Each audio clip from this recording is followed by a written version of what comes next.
नमस्कार, मैं doctor Bhaskar Dwivedi, assistant professor Sanskrit, राजकीय स्नातकोत्तर महाविद्यालय चुनार मिर्ज़ापुर।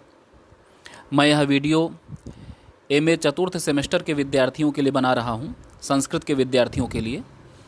और महात्मा गांधी काशी विद्यापीठ वाराणसी के सिलेबस में जो एमए चतुर्थ सेमेस्टर के विद्यार्थियों का जो चतुर्थ प्रश्न पत्र है, उसमें निरुक्त भी है।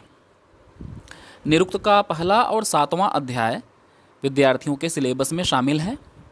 तो मेरा प्रयास ये है कि मैं इन दोनों अध्यायों को सम्मिलित करते हुए वीडियो की एक श्रृंखला बनाऊं, जिसका प्रारंभ मैं आज कर रहा हूं। तो विद्यार्थियों को निरुक्त का ज्ञान होने के लिए निरुक्त के बारे में जानना आवश्यक है कि निरुक्त क्या है, इसकी क्या महत्ता है। और विद्यार्थी जानते भी हैं कि निरुक्त एक प्रकार का वेदांग है, और बिना वेदांगों के अध्ययन के, बिना वेदांगों के ज्ञान के हम वेदों को भली भांति नहीं जान सकते। इसलिए वेदांगों का अध्ययन अत्यंत आवश्यक है। कुल 6 वेदांग हैं: शिक्षा, व्याकरणम, छंदो, निरुक्तम, ज्योतिषम तथा कल्पश्चेति षडंगानि वेदस्याहुर्मनीषिणः। अर्थात शिक्षा, व्याकरण, छंद, निरुक्त, ज्योतिष, कल्प। शिक्षा, व्याकरणम, छंदो, निरुक्तम, ज्योतिषम तथा कल्पश्चेति षडंगानि वेदस्याहुर्मनीषिणः। तो ये 6 वेदांग हैं। वेदांग का क्या मतलब है? सबसे पहले वेदांग में 2 शब्द हैं, वेद और अंग। वेद का अंग, वेदस्य अंग। अंग का मतलब है कि अंग्यन्ते ज्ञायन्ते एभिरिति अंगानि। अंग वह होते हैं जिनके माध्यम से अंगी का ज्ञान होता है। तो इसी प्रकार से वेदस्य अंगानि इति वेदांगानि। वेद के अंग वे हैं जिनके माध्यम से वेद का ज्ञान होता है। वेद रूपी पुरुष की कल्पना की गई है, और उसमें जो निरुक्त है उसे वेद रूपी पुरुष का श्रवणेन्द्रिय यानी कि श्रोत्रेंद्रिय माना गया है। और कहा भी गया है कि निरुक्तम श्रोतम उच्यते। तो निरुक्त के बारे में अध्ययन करने में प्रारंभिक दौर में निरुक्त का क्या तात्पर्य है, यह जानना भी आवश्यक है। आचार्य सायण ने ऋग्वेद भाष्य भूमिका में निरुक्त की परिभाषा देते हुए कहा है कि अर्थावबोधे निरपेक्षतया पदजातम यत्रोक्तम तन्निरुक्तम। अर्थात वैदिक मंत्रों के क्लिष्ट शब्दों का निर्वचन निरपेक्ष रूप से जिसके माध्यम से किया जाए उसे निरुक्त कहा जाता है। निरुक्त में वैसे तो मूल रूप में 12 अध्याय थे, किंतु 2 अध्याय प्रक्षिप्त रूप से जोड़े गए हैं। तो कुल 14 अध्याय आज हमें निरुक्त में प्राप्त होते हैं। निरुक्त के अध्ययन का महत्व क्या है, निरुक्त को क्यों पढ़ा जाए, इसके बारे में भी यह प्रश्न भी बहुत अधिक बार आता है कि निरुक्त के अध्ययन का उद्देश्य क्या है अथवा निरुक्त का महत्व क्या है। तो इनमें जो निरुक्त का पहला सबसे बड़ा महत्व वह है कि निरुक्त के अध्ययन के बिना मंत्रों के अर्थ का ज्ञान नहीं हो सकता।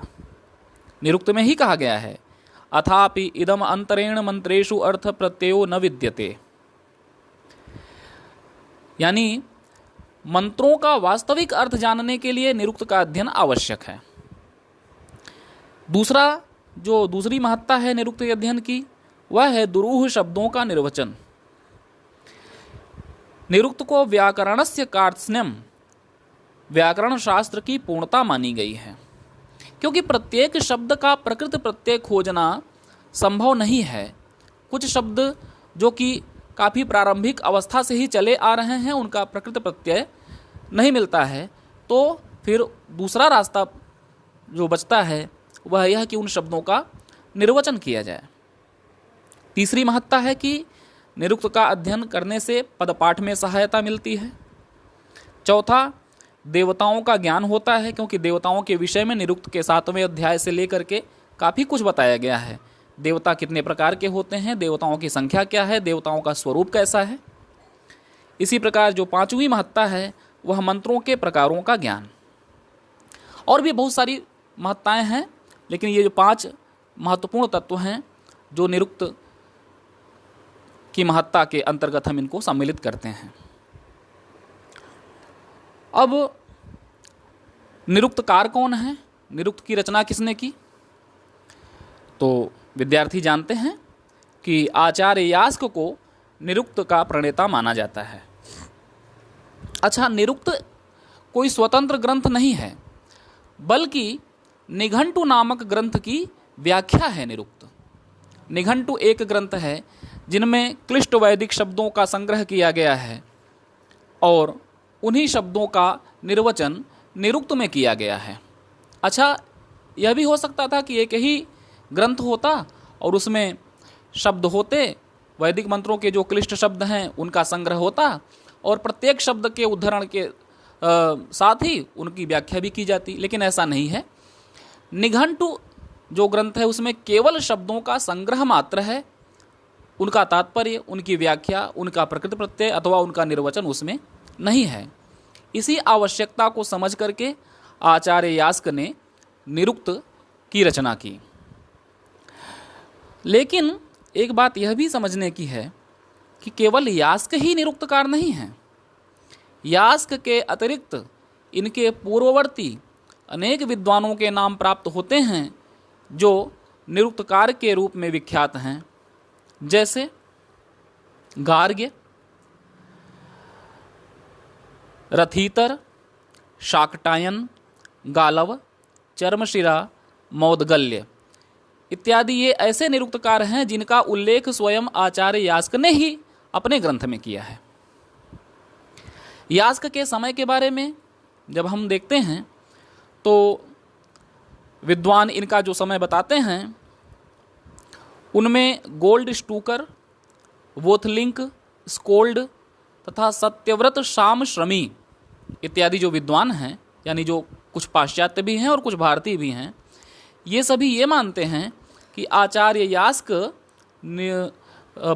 महर्षि पाणिनि व्याकरणाचार्य पाणिनि के पूर्ववर्ती हैं।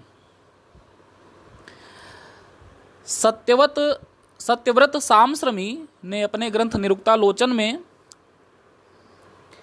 कहा है कि यास्क पाणिनि से पूर्ववर्ती थे। इसका एक प्रमाण इस बात से भी मिलता है कि स्वयं पाणिनि ने भी अपने ग्रंथ अष्टाध्यायी में यास्कादिभ्यो गोत्रे एक सूत्र लिखा है, जिससे पता चलता है कि यास्क उनके पहले हो गए थे, उनके पूर्ववर्ती थे।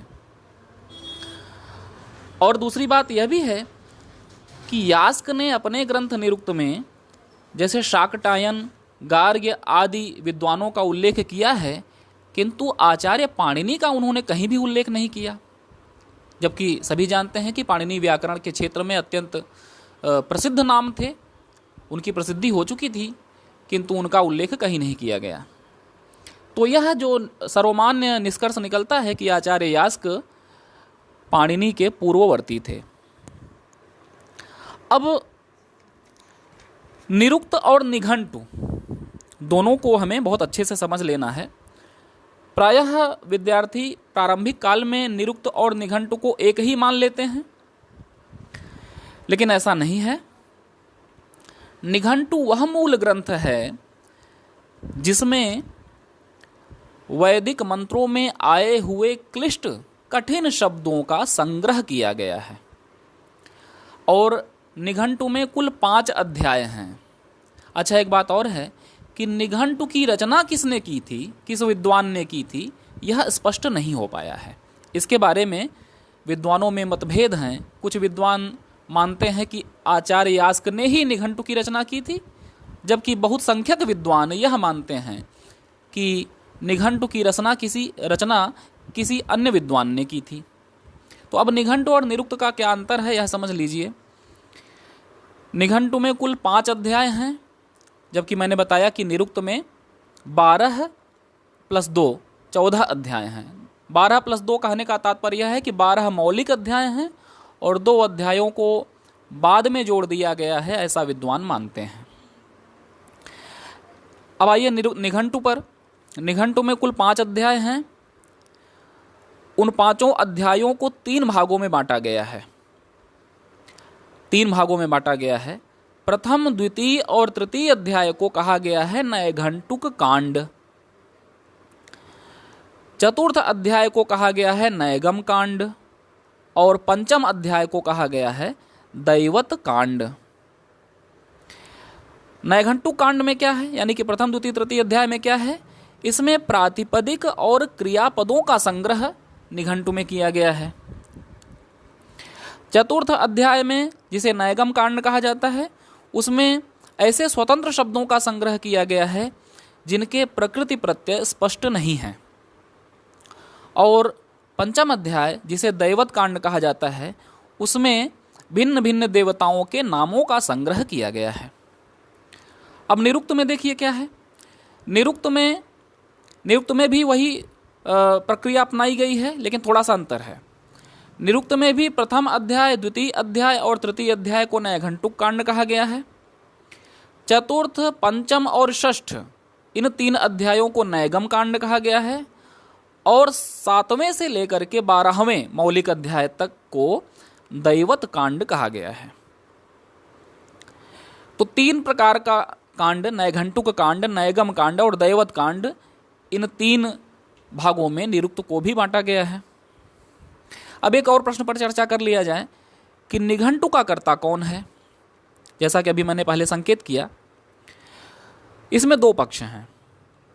प्रथम पक्ष के जो विद्वान हैं, मानने वाले, ये मानते हैं कि निघंटु एक परंपरागत शब्दकोश था जिसके आधार पर यास्क आदि ने निरुक्त की रचना की है। इसके पक्ष में कुछ तर्क दिए गए हैं। पहला तर्क जो निरुक्त के टीकाकार दुर्गाचार्य, उनका है। उनका मानना है कि 5 अध्याय वाले निघंटु की रचना श्रुति ऋषियों ने की। दुर्ग ने कहा कि निघंटु में दावने के बाद अकुपास्य शब्द है। 2 शब्द हैं, एक दावने और अकुपास्य। इसमें दावने पहले आता है, अकुपास्य बाद में आता है। जबकि ऋग्वेद में इसका उल्टा है। यदि यास्क ही निघंटु के प्रणेता होते तो वे ऋग्वेद के क्रम का ध्यान रखते।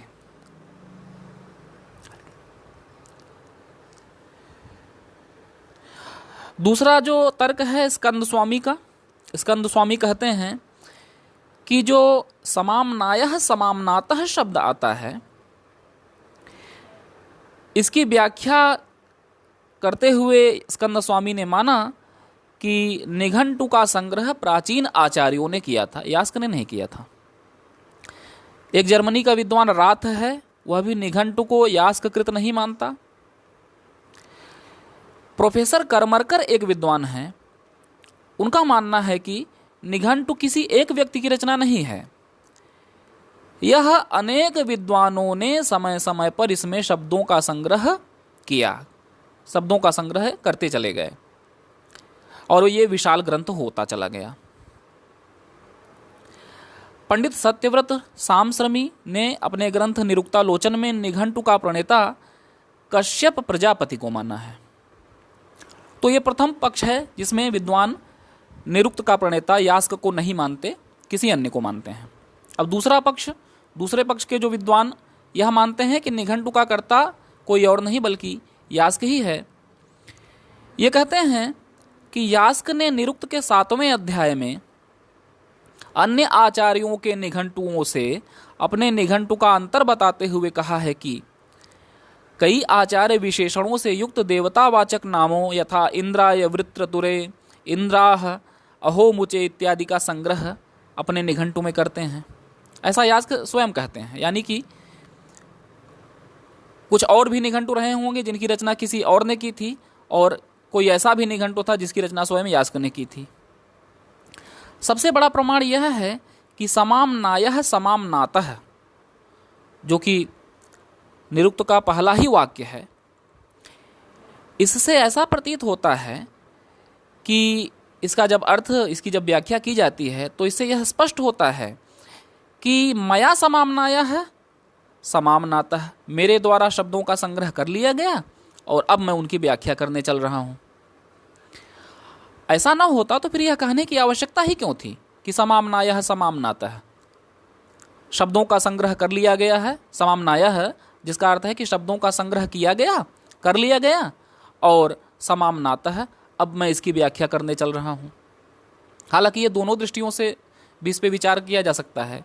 इसका यह भी अर्थ हो सकता है कि किसी अन्य ने शब्दों का संग्रह कर लिया और अब मैं उनकी व्याख्या कर रहा हूं, और दूसरे पक्ष से यह भी हो सकता है कि इसमें मया शब्द छिपा हुआ हो, मया समाम्नायः, मैंने इन शब्दों का संग्रह कर लिया और अब मैं इनकी व्याख्या करने चल रहा हूं।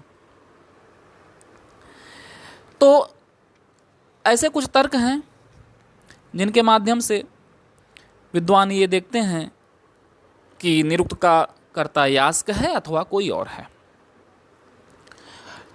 तो यह विषय एक भूमिका के रूप में मैंने इन चीज़ों को बताया कि विद्यार्थी इसका ध्यान रखें ताकि उन्हें सारे तथ्य पता हों। विद्यार्थी हमेशा यह ध्यान रखें कि निरुक्त में मूल रूप से 12 ही अध्याय हैं, 2 अध्याय बाद में विद्वानों ने जोड़ दिए। तो प्रायः यूजीसी में इस प्रकार के प्रश्न जरूर पूछे जाते हैं कि निरुक्त में कुल कितने अध्याय हैं। अगर आपके विकल्प में 12 भी है और 14 भी है तो आपको निश्चित रूप से 14 वाला विकल्प ही लगाना है, लेकिन अगर 14 नहीं है, 12 है, तो फिर आपका उत्तर 12 होना चाहिए। अब मैं निरुक्त के प्रथम अध्याय में से प्रारंभ कर रहा हूं, शब्दों की व्याख्या करता हुआ चल रहा हूं। विद्यार्थी इसको ध्यान से सुने। अथ प्रथमः पादः समाम्नायः समाम्नातः स व्याख्यातव्यः। आचार्य यास्क कहते हैं कि मैंने शब्दों का संग्रह कर लिया, शब्दों का संग्रह कर लिया गया, अब उसकी व्याख्या की जा रही है। समाम्नायः समाम्नातः स व्याख्यातव्यः।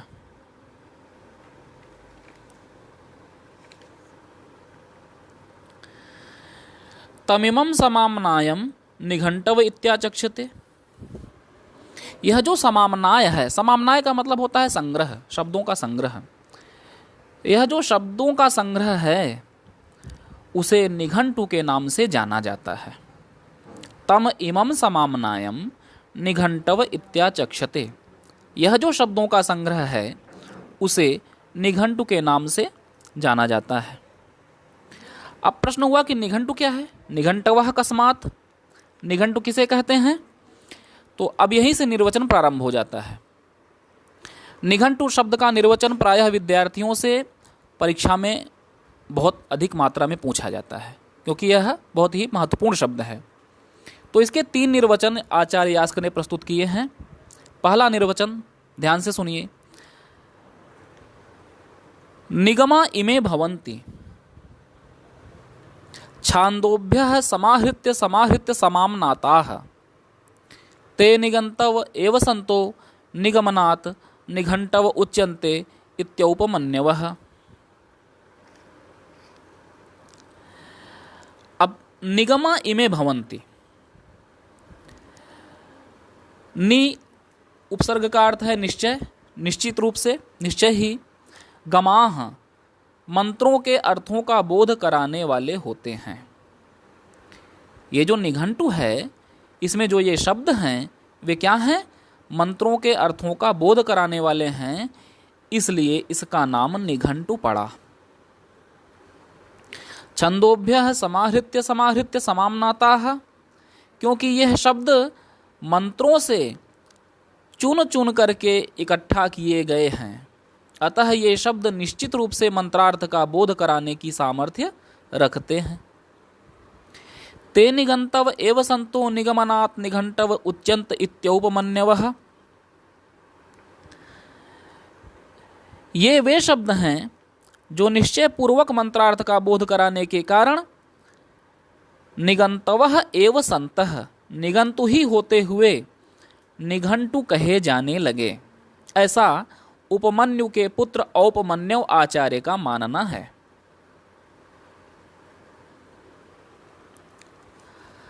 अब दूसरा निर्वचन है अपिवा हननादेव स्युः समाहता भवन्ति।